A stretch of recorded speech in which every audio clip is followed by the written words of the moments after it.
Show of hands. Who traveled from far away? Oh, I think we're ready to go. Just stalling a little bit.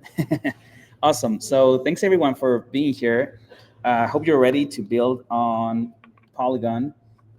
So welcome to Eat Global Taipei. And let's see. So our workshop is titled "Start Building on Polygon with MCP Servers." As you know, I'm Mel from Dabl Club, and we're part of the Polygon ecosystem, and we want to get you building on Polygon as fast as possible. So that's why we're doing this MCP Server workshop. Dabl Club is it's a dev community. We help dev communities all over the world. We have over 100 cities. So if you ever want to build on Polygon or want to do something fun on Polygon, you can just tweet at us, contact us, and we'll be happy to support you in any way we can. We are running a demo day on Sunday. Check this link. This QR code will take you to the GitHub repository, which is on the top for this workshop, which is the one that we're going to be able to clone and get running the MCP servers locally on your machine. So I would suggest you to check it. And if not, you can just, I'll share it in a bit as well. And make sure to visit us for the demo day, 6 to 9 p.m. on Sunday. You want to show off what you built. We want to show it off to all of the world. So you're welcome to join us.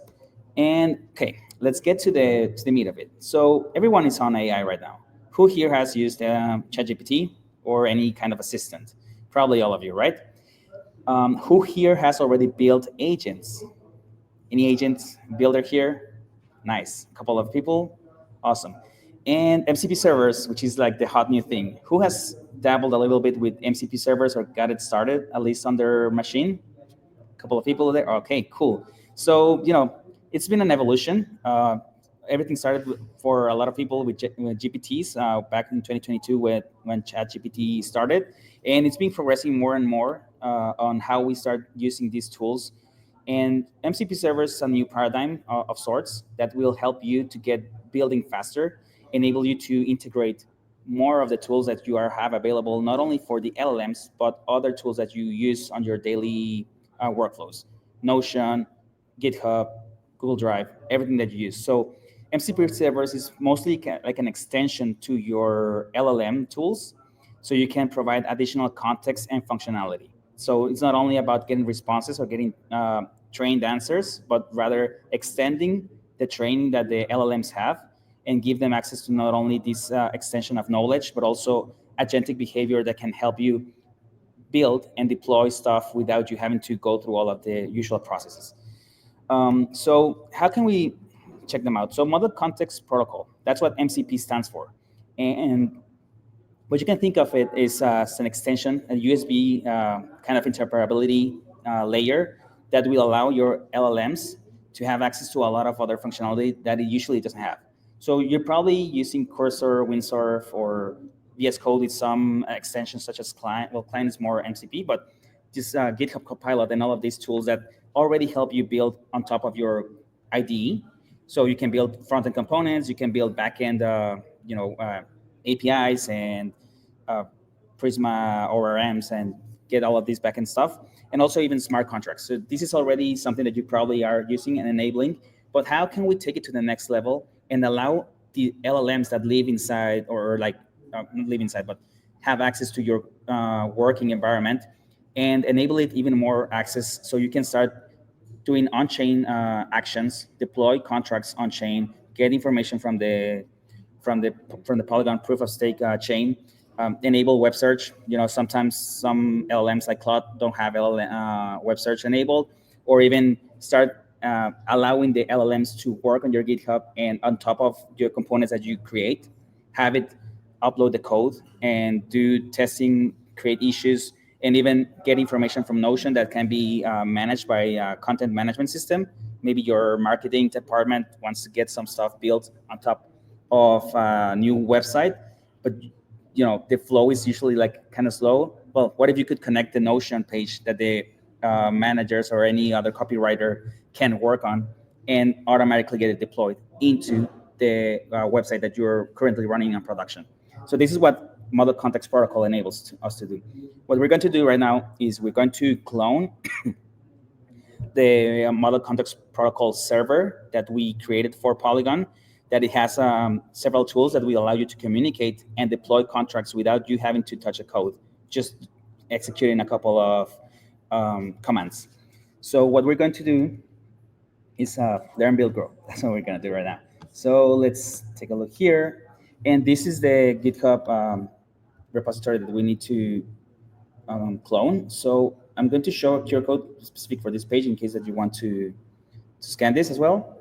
And what we're going to do is just, once again, we have like 5 seconds. 1, 2, 3, 4, 5. And we're going to move over to our terminal. And I had already been creating this before. So we're going to, oh, why does it look like this? Anyways. So here we're going to git clone, and we're going to use the, hold up. That's fine. And then we're going to switch to Polygon MCP, which is the one that we just cloned. We need to run the npm install. Let me open the cursor first. Let me make this also a bit larger, so you can see.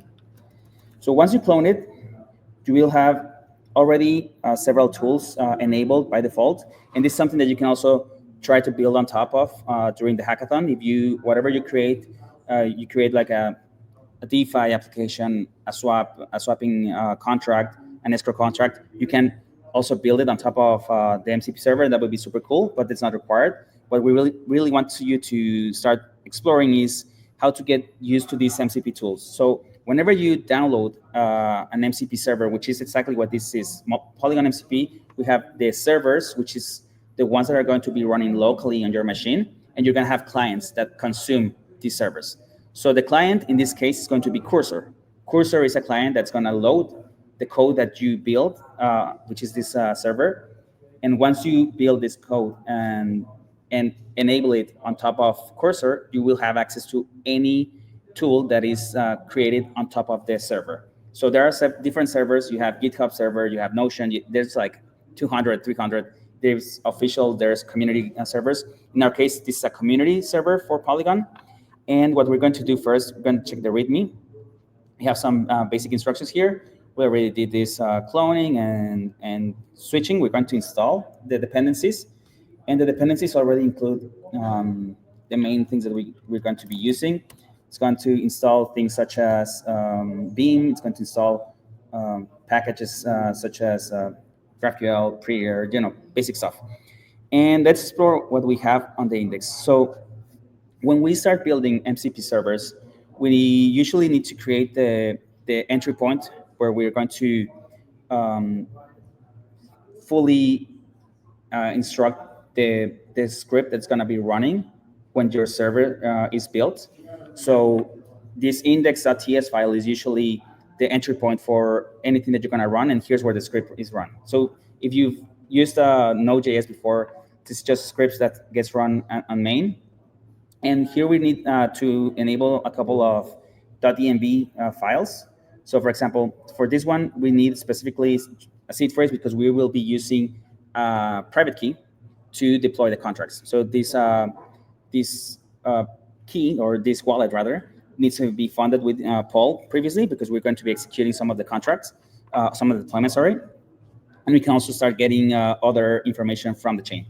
So here we have the entry point.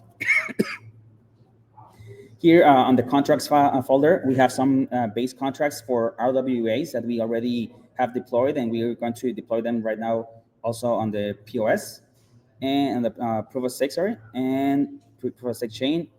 The lib has only like basic stuff also for constants and some contracts that you can also place here if you want to get it running. And the tools is where it really, the meat of it happens. So here we have 3 different things. It's going to depend a lot on how you build your own implementation for servers. For us, it feels right to have an index file where you define all of the tools, and this is part of the Model Context Protocol specification. It's a protocol, so it's an open source protocol, but it has a very well-defined integrations and how to build it. That's how the tools get defined. So here we're going to be placing all of the tools, and which are the specific workflows or actions that we want the server to execute. In our case, we will be creating some simple tools such as call a contract, get the ERC20 balance, get ERC20 transfer tool, price, and a couple more that are more specific about deploying. So here are just definitions that the model context protocol requires you to have, where you're going to have the name, the description, and the input schema. So this is all information that tells the server how it's supposed to be get running. So all of this is just definitions. The schema as well as for whenever you're going to call a tool, especially if you're going to do something like deploying a contract, you usually have arguments that you need to pass along when calling a contract. So that's where the schemas come in. The types is just basic stuff, interfaces. Here you will place whatever you need just to make sure that you have better handling of typing, TypeScript stuff. And the real meat is here on the handlers. On the handlers is where you're going to be actually creating all of the code that gets run for your server configuration. So for us, here where we do all the imports, since we're going to be interacting with the Polygon proof of stake chain, we need to connect Veeam. We will be using SOT for the schema validation. Here are the schemas that we created. And here are some of the imports for the chain and specifically for the different ABIs and bytecode, because since we will be deploying smart contracts using Veeam, we need this information. In case that you are, for example, we have created these contracts beforehand, so we have loaded them here in the contracts folder. So if, for example, if you want to do something new, and we can try it if we have enough time, which we might not, create a new contract and deploy it and share the ABI here. But what we need to do once we get it running and we have cloned it and installed the dependencies, really off the shelf, you can just run npm run build. And this is the process that needs to run. So the server has an executable file that it can be uploaded into the client. So the server is ready. We just ran a build command, and all of the code that we have generated before is ready to be accessed through a single entry point, which is in the build folder here. And we will enter this index.js file into our client. So who can remember me which is the client that we will be using? The MCP client. Simple, it's Cursor. So we go to the little cog on the top right, and we select the MCP tab here. And here's where you can add new MCP servers. So for example, I added before, this is like the basic example for weather. The Brave search, which is enabling web search through the Brave API. And this is the Polygon MCP server that I actually had loaded before. So I'm going to delete it. Oh, you don't have to delete it. So yeah. Here's how you configure the MCP server on your client. So for Cursor, you need to enter this specific, structure. It's a JSON file. So basically, you need to run the command that's going to execute the file. Depends on which you're using. For example, for the weather one, I use Bun as a different node runtime. npx for another kind of search, for the Brave search. And for this one, we're going to be using Node. The arguments here, once you run the build command, here's where you need to enter the full path that leads into your the index.js file. So that's what we're doing here. Selecting, let me open this again. The environments. So here, okay, thankfully, not all of my words are shown. 4, 5, 6, 7, 8. It's almost all of them. Still, it's already like prepared for this. It only has enough poll to deploy some contracts. So be wary when using this. And once you enable this, let's say, for example, if I even put disable, I think you can put this true. So I just want to put this so you can check that whenever I make changes there. I think I might be on the wrong directory for this one. So let me, yeah. So I'm going to copy this because it's the previous server. And we will change Polygon MCP, global, and this is the build one. All right. So now this one shouldn't be working. Let's Polygon. Okay, so shouldn't be working, but seems like it's loading the previous one. Anyway, so once we upload it, and it should be looking like this. The little green means that the server is live. And we have all of these tools that are already built into the code that we just cloned. So what happens when you want to start building on top of this? So let's say, hey, I want to deploy, let's say, the handlers. So I want to get the address, right? So I can just get the address for the current wallet that we have enabled through the MCP configuration and the seed phrase that was partially shown. So you see, I already have access to this get address. So my cursor environment has access to the Polygon proof of stake chain. So now we can get information about the address. We can check token balance. So let's check another tool that we have here, which could be just get token balance. I think it's price handler. I think it's the name here. ERC20 balance. So ideally, you should use the proper tool call, but the contract has a ERC20.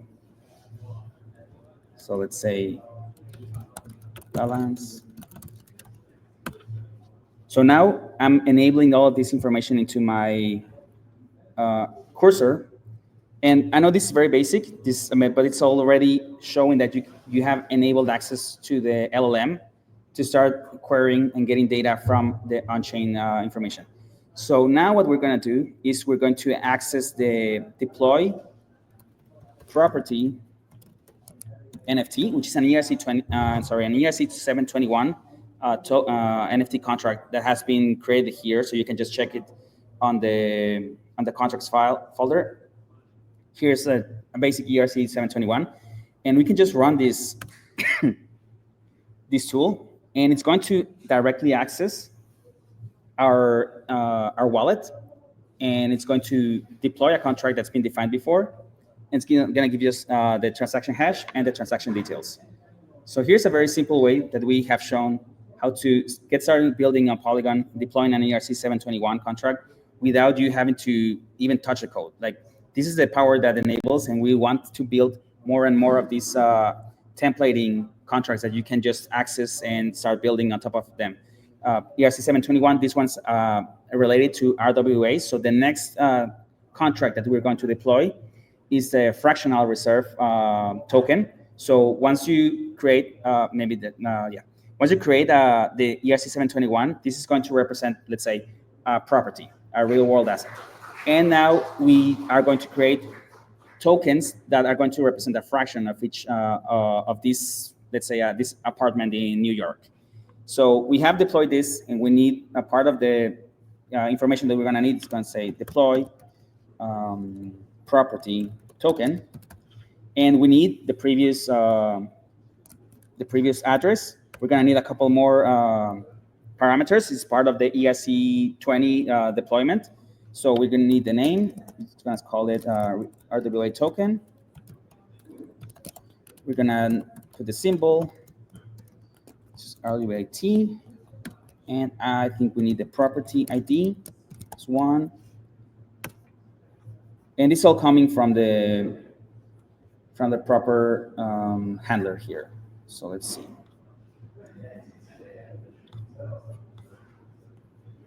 So we're here on top. We're gonna run the tool. So this is the one that we're doing. So see, it was as simple as that. We didn't have to touch anything. We didn't have to deploy anything. We just downloaded the code, enable it on top of our cursor client. If you're using client, which is an extension for VS Code, which also allows you to run MCP servers, or even on Cloud Desktop, you can just upload this information and put it there, and you can start deploying contracts directly from Cloud Desktop. So I think that's possible. I'm going to give pause if anyone has one question. I think it's only we only have time for one question. Yeah, sure.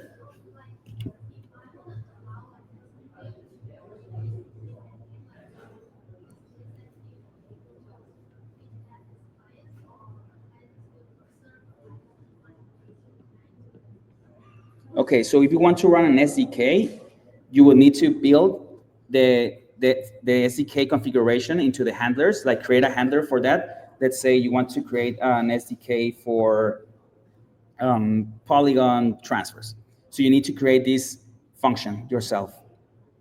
Build it, like you run the build command, and once you have it built and you have the full path, the working directory of your build folder into the index.js, if it runs and builds properly and you upload it, it should be enabled. But you have to build this SDK integration yourself first. But we will be super happy to understand what you're looking for, and maybe we can help you build it so you can have it enabled and uploaded it into a pull request for the GitHub.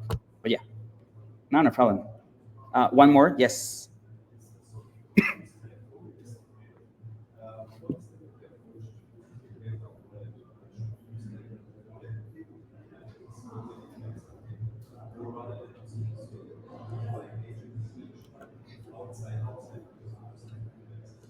Okay, so for this part, the MCP servers are very specific about local development and deployments. So for an agent, it wouldn't make a lot of sense to create an MCP server. I mean, I think technically it would be feasible, but it's for Goat, yeah, you can use Goat for agentic things. In our case, we're just using Beam, creating a wallet client on top of using either the private key or the seed phrase. And once you get loaded, it's a very regular backend-like experience where you just build on top of Beam, whichever integration you need. But if you're doing more like agent, using ELISA, using agent kit or this stuff, I think I would suggest, yeah, use checking Goat or Crossmint, which are similar. We actually are running a grants program with Crossmint on Polygon, and we have community grants. So I would suggest you to start delving into AI. And if any idea that you have, bring it to us. We'll help you like shape it so you can actually apply for the program. And hey, why not get a grant and get building on Polygon? But yeah, thanks for the time. Hope you got some good insights on how to get started. You can just clone the repository and start deploying contracts on Polygon. Thank you.